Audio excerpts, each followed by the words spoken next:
They're attacking Earth? The Galaxy Council watched in horror. The holographic display flickered in the center of the council chamber, casting blue light across the faces of representatives from 47 star systems. Liana stood at her station, her fingers moving across the quantum interface as she processed the incoming data streams. As Earth's primary liaison to the Galactic Council, she had witnessed many crisis meetings over her 5-year tenure, but nothing like this. "Counselor Liana," the Vrexian ambassador's translator crackled, his 4 eyes blinking in what she had learned to recognize as distress. "Surely your people understand the gravity of this situation. The Krell sovereignty has dispatched 3 battle fleets toward your homeworld." James appeared on her personal comm screen, his face tight with concentration from his position aboard the Endeavor, Earth's only deep space-capable warship, currently in the outer colonies. "Liana, we're reading the same telemetry. 27 dreadnoughts, each one capable of glassing a continent. ETA to Earth, 48 hours. The council chamber erupted in panicked chatter. The Maluvian representatives' tentacles writhed anxiously. The crystalline Arxians pulsed with rapid color changes, indicating alarm. They had all seen what the Krell did to worlds that resisted their expansion, scorched husks orbiting dead stars. "We must petition the Krell for mercy," the Corinthian delegate announced, his serpentine form coiling tighter. "Perhaps if Earth surrenders immediately, they will accept tributary status instead of complete annihilation." Liana felt the familiar weight of representing a species the galaxy viewed as primitives. Humanity had only achieved faster-than-light travel 17 years ago, stumbling into a cosmos already mapped and claimed. Earth controlled nothing beyond its own star system, possessed no exotic weapons, no gravitational manipulation technology, no zero-point energy reserves. "With respect, Counselor," Liana said, her voice steady despite the adrenaline flooding her system. "Earth doesn't surrender." The Vrexian ambassador made a sound his translator rendered as a sorrowful sigh. "Your species' courage is admirable but irrelevant. The Krell have conquered 400 worlds across 72 systems. Your military capabilities are, forgive my bluntness, laughably inadequate by galactic standards." James cut in from his command deck.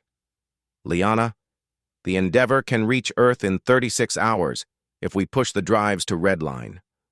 We should coordinate with the home fleet." "One ship?" The Maluvian representative's voice bubbled with what might have been sympathy or pity. "Dear James, the Krell will obliterate your vessel before you even enter weapons range." Liana pulled up Earth's defensive capabilities on her display. The numbers were sobering. 12 orbital defense platforms, outdated by galactic standards. 43 atmospheric fighters that couldn't function in hard vacuum. The Endeavor and 6 smaller patrol craft. Against the Krell's overwhelming force, it amounted to nothing. Yet something stirred in her memory. A conversation with her predecessor, Admiral Chen, during her first week as liaison. "The galaxy thinks we're weak because we're new," Chen had said. "They've forgotten what it takes to claw your way up from nothing." "Counselor Liana," the Arxian representative chimed, its crystalline structure resonating with concern. "Perhaps you are unaware of Krell tactics. They prefer psychological warfare. Their first strike will target your major population centers, your cities called New York, Beijing, Mumbai, Sao Paulo. Billions will die in the opening salvo." "We're aware," Liana replied, accessing Earth's defensive protocols. What she saw made her pulse quicken, not with fear but with grim determination. James noticed the shift in her expression. "Liana, what are you thinking?" "The Council has been very helpful in explaining what Earth lacks," she said, addressing the chamber. "Allow me to explain what Earth has." She activated a data stream, flooding the Council's systems with information. Military production figures that made the representatives' translators sputter in confusion. Earth's total industrial output, The Vrexian questioned. This must be an error. No species maintains military production at 14% of gross planetary product during peacetime. We don't consider this peacetime, Liana corrected. We consider this not currently at war. There's a difference. James grinned on her screen as he accessed the data. Oh, this is beautiful. The figures told a story the galaxy hadn't bothered to notice. While most spacefaring civilizations had abandoned their military-industrial complexes after achieving interstellar harmony, Earth had done the opposite. Humanity had looked at a universe full of potential threats and built accordingly. 7,300 orbital kinetic weapons platforms, Liana read from the manifest. Hidden across the asteroid belt and outer planets, passive systems undetectable until activation. Each platform contains 48 tungsten rods, each rod massing 20 tons, with terminal velocities of Mach 27. The council chamber fell silent. Additionally, she continued, Earth maintains 600 underground missile complexes, each housing 72 enhanced nuclear weapons specifically retrofitted for space combat. Our doctrine anticipates engaging targets at ranges exceeding 3 light seconds. The Corinthian delegate's translator produced a choking sound. You've weaponized your entire star system? We've made it defensible, James corrected from the Endeavor. And Liana, you forgot to mention the fun part. She allowed herself a slight smile. Ah, yes, Earth's Naval Reserve. The Endeavor isn't our only deep space vessel. It's our only diplomatic vessel. The other 47 ships are currently running dark, scattered throughout the solar system. The holographic display updated, showing ship positions materializing across the tactical map like stars emerging at dusk. But how? The Maluvian gasped. Our intelligence never detected. Your intelligence looked for energy signatures matching standard galactic drives, Liana explained.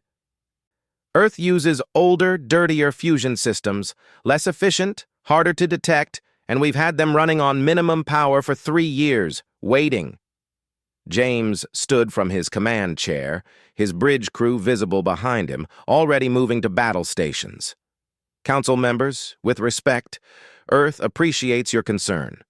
But we've been preparing for this fight since we first learned we weren't alone in the universe. The Vrexian ambassador's eyes focused on Liana with new understanding, and perhaps for the first time, respect. You knew someone would eventually test you.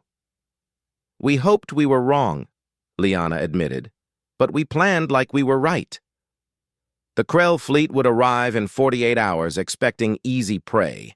Instead, they would encounter a species that had climbed from nuclear fire to reach the stars, that had fought wars across their own world for millennia, and that had spent every day since first contact preparing for exactly this moment. Liana opened a channel to Earth Defense Command. This is Counselor Liana. Authorization code Sierra Whiskey 7, Initiate Protocol Thermopylae. Across human space, weapons platforms powered up. Ships ignited their drives. Crews that had trained in secret for years moved to their stations. The galaxy was about to learn why humanity had survived.